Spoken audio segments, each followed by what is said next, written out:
আসসালামু আলাইকুম রহমতুল্লাহ। প্রথমত আমি সহ আমাদের অনেকে বিশেষ করে এই ট্রেডে যারা কাজ করেন এবং ইউটিউবে আপনাদেরকে কিছু ইনফরমেশন দেওয়ার জন্য চেষ্টা করেছিল। দেখুন, আমরা যেটি চেষ্টা করেছিলাম সেটি হচ্ছে আপনাদেরকেও অন্তত কিছু ইনফরমেশন দিয়ে রাখি। যেহেতু অনেকেই অনেক টেনশনে ছিলেন, অনেকগুলো বিষয় আপনারা জানতে চাচ্ছিলেন। আমাদের এখান থেকে কিছু পাওয়া না পাওয়ার বিষয় না থাকলেও বাট অন্তত আপনারা যেন কিছু বিষয় জেনে উপকৃত হন অথবা আপনাদের ইনফরমেশনগুলো যেন পেয়ে থাকেন। প্রথমত এই ট্রেডে যারা কাজ করেন তারা অনেকেই ব্যস্ত থাকেন। আপনারা প্রবাসী অনেকেই আপনাদের নিজস্ব যেই লাইসেন্সে কাজ দিয়েছিলেন তাদের সাথে যোগাযোগ করে অনেক ধরনের ইনফরমেশন আপনারা পেয়ে থাকেন না। তো সেই জায়গা থেকে আমি চেষ্টা করেছিলাম ব্যক্তিগতভাবে আপনাদেরকে কিছু ইনফরমেশন দিয়ে অন্তত টাচে রাখার জন্য। প্রথম কথা হচ্ছে এটি। দ্বিতীয় কথা হচ্ছে আমি বলেছিলাম যে রবি থেকে সোমবারের মধ্যে আমি আপনাদেরকে একটি আপডেট দিব। বাট অত্যন্ত দুঃখের বিষয় আমরা আসলে এমন একটি দেশে বসবাস করছি। আমি একেবারে হলফ করে বলতে পারি বিশেষ করে যারা বাইরের রিপ্রেজেন্টেটিভ আছেন, ট্রাভেল এজেন্সির রিক্রুটিং এজেন্সির মালিকদের সংগঠন, আটাপ রয়েছে ট্রাভেল এজেন্সিদের মালিকদের সংগঠন, এছাড়া আমাদের প্রবাসী কল্যাণ মন্ত্রণালয় রয়েছে, জনশক্তি রপ্তানিকারক অফিস রয়েছে।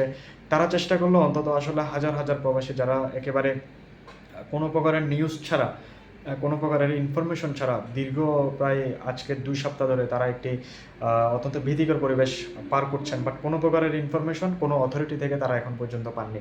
এটি খুব দুঃখের একটি বিষয়, কারণ যে প্রবাসী ভাইয়েরা বাংলাদেশ থেকে প্রবাসে গিয়ে বাংলাদেশের জন্য রেমিটেন্স পাঠাবে এবং রেমিটেন্সের জায়গায় বাংলাদেশের মানুষ স্বাভাবিকভাবে চলাচল করবে, বাংলাদেশ অর্থনৈতিকভাবে অনেক বেশি উন্নয়নের চরম শিখরে পৌঁছবে। বাট সেই প্রবাসী ভাইদের সামান্য এই ইনফরমেশনটুকু বিগত ১০ দিন ধরেও তারা পাচ্ছেন না। তারা একেবারে ২ নৌকায় পা দেওয়ার মতো একটি অবস্থা আমরা এমন অনেককেই দেখেছি। কারণ এখন যে জটিলতাটা সৌদি আরব এম্বাসি কর্তৃক সৃষ্টি হয়েছে, এই জটিলতায় অন্তত লাখেরও অধিক মানুষ কিন্তু এটি পোহাচ্ছে। কিন্তু তাদেরকে যে একটি ইনফরমেশন দিয়ে অথবা তাদেরকে ফাইনালি একটি আপডেট দিয়ে কেউ যে একটু করে তাদেরকে বিষয়গুলো আপডেট দিবে, বাট সেই জিনিসটা আমার মনে হচ্ছে যেন অনেক বেশি গ্যাপ রয়ে গিয়েছে।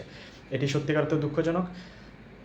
আমরা আমাদের জায়গা থেকে আমাদের যে এক্সপিরিয়েন্স, সেই এক্সপিরিয়েন্সের জায়গা থেকে আপনাদেরকে কিছু ইনফরমেশন দেওয়ার চেষ্টা করেছিলাম। সেখানে অনেক ধরনের ইনফরমেশন মিস্টেক থাকতে পারে। দেখুন, আমি প্রথমেই বলছি, কোনো প্রকারের যে অথরিটি যারা রয়েছেন, অথরিটির পক্ষ থেকে কোনো প্রকারের ইনফরমেশন এখনও কেউ পায়নি।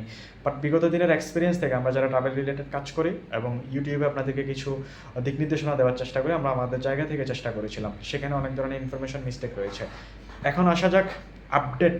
বাট আমি বলছি এই মুহূর্তে কোনো আপডেট নেই। সৌদি আরব এম্বাসি থেকে এখন পর্যন্ত কোনো আপডেট জানানো হয়নি। বাট বাংলাদেশের যে অথরিটি রয়েছে, বাংলাদেশের প্রবাসী কল্যাণ মন্ত্রণালয় অথবা মালিকদের সংগঠন বাইরা অথবা আঠাপ অথবা জনশক্তি রপ্তানিকারক অফিস, তারা চাইলে কোনো প্রকারের আপডেট অন্তত এই মুহূর্তে ঝুলন্ত অবস্থায় থাকা প্রায় লাখেরও অধিক প্রবাসী ভাইদের জন্য তারা দিতে পারতেন। এটি দুঃখজনক যে তাদের পক্ষ থেকে কোনো প্রকার আপডেট দেওয়া হয়নি। এই মুহূর্তে যেহেতু এসবিপির সার্কার তাকামল নিয়ে আসি, এই মুহূর্তে যেহেতু এসবিপির সার্ভারে লোড আনলোড ওয়ার্কারটি এসেছে এবং লোড আনলোড ওয়ার্কারের এই মুহূর্তে আমি গত ২ দিন ধরে যারা আমরা দেখেছি যে স্লট পাওয়া যাচ্ছে না। তো সেটি কী কারণে পাওয়া যাচ্ছে না, সেটিকে আপডেটজনিত সমস্যা অথবা স্লট খালি নেই, এটি ঠিক বোঝা যাচ্ছে না। বাট আমি এই মুহূর্তে বলবো আপনাদের করণীয় কী। আপনাদের করণীয় হচ্ছে আপনাদের যে লাইসেন্সে ওকালা হয়েছে, যে রিক্রুটিং লাইসেন্সে, সেই রিক্রুটিং লাইসেন্সের প্রতিনিধির সাথে কথা বলেন, হোক মালিকের সাথে অথবা এম্বাসির প্রতিনিধির সাথে অথবা যারা অফিসে থাকেন তাদের সাথে কথা বলুন। তারা যে সিদ্ধান্ত দেয় সেই সিদ্ধান্তের আলোকে আপনারা দ্রুত বেগে কাজ সেরে ফেলুন। এই ক্ষেত্রে আর অন্যদিকে তাকানোর সুযোগ নেই, কারণ অনেকেরই মেডিকেলের মেয়াদ শেষের দিকে। সুতরাং আপনি আর কারো কথা না শুনে আপনি আপনার নিজস্ব রিক্রুটিং লাইসেন্সের সাথে কথা বলুন এবং লাইসেন্সের মালিক পক্ষ অথবা লাইসেন্সের প্রতিনিধি যে সিদ্ধান্ত দেয় আপনারা সেই সিদ্ধান্তের আলোকেই আগাবেন।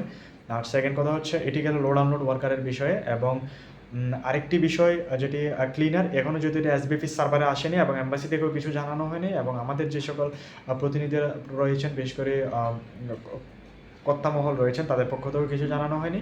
তাই আপনাদের অপেক্ষা করা ছাড়া কোনো সুযোগ নেই।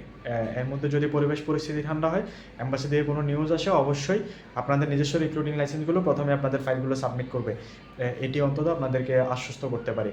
আর সেকেন্ড কথা হচ্ছে, ফাইনাল এতটুকুই বলবো, আপনারা আর এদিক সেদিক ঘোরাঘুরি না করে, কারো ভিডিওর প্রতি অ্যাপ্রোচ না হয়ে, আমার ভিডিও হোক অন্য কারো ভিডিও হোক, আপনারা নিজস্ব রিক্রুটিং লাইসেন্সের সাথে কথা বলুন। ওনারা যদি সার্টিফিকেট করার জন্য বলে, ট্রেনিং করে ফেলতে বলে, সেক্ষেত্রে আপনি যে কোনো মারফতে যেখান থেকে আপনি দ্রুত বেগে পাবেন, বিশ্বস্ততার সাথে পাবেন, সেখান থেকে আপনি আপনার সার্টিফিকেট কোর্সটি করে ফেলুন। ধন্যবাদ সকলকে। আসসালামু আলাইকুম রহমতুল্লাহ।